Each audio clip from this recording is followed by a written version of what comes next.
Hello everyone, আজকে আমি তোমাদের সাথে শেয়ার করতে যাচ্ছি একটা লেহেঙ্গা। কি করে আমি বানালাম অল্প অল্প দেখাবো। এই ব্লু কালার কাপড়টা আমাকে দিয়ে গিয়েছিল একজন কাস্টমার।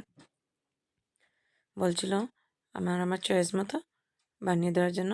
বলছিল শুধু ওর ডিমান্ড ছিল উপরে একটা টপ, মানে ব্লাউজ টাইপের হবে, আর নিচেরটা যাতে স্কার্ট টাইপের লেহেঙ্গা হয়, মানে দুইটা মিলিয়ে প্লাস লেহেঙ্গার মতো হয়ে যায়। খুব সুন্দর ছিল কাপড়টা। তো আমি কাটিং করতে শুরু করলাম।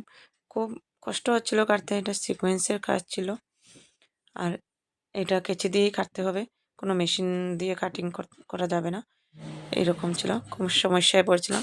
ফাইনালি আমি এটাকে পার্ট পার্ট করে নিয়েছি মেজারমেন্ট অনুযায়ী। খুব চেষ্টা করেছিলাম অনেকটুকু গেট দেওয়ার জন্য, কিন্তু কাপড়টা খুবই কম ছিল, তাই অনেকটু কম হয়েছে। যা হয়েছিল চেষ্টা করেছিলাম সুন্দরভাবে একটা লুক তৈরি করার জন্য। এই হচ্ছিল ফাইনাল লুক। এটা ব্লাউজ ছিল বানানো, আর এটা নিচের স্কার্টটা ছিল, নিচে 2-3টা লেয়ার ছিল। তোমাদের যদি ভালো লাগে থাকে তাহলে আমাকে অর্ডার দিতে পারো।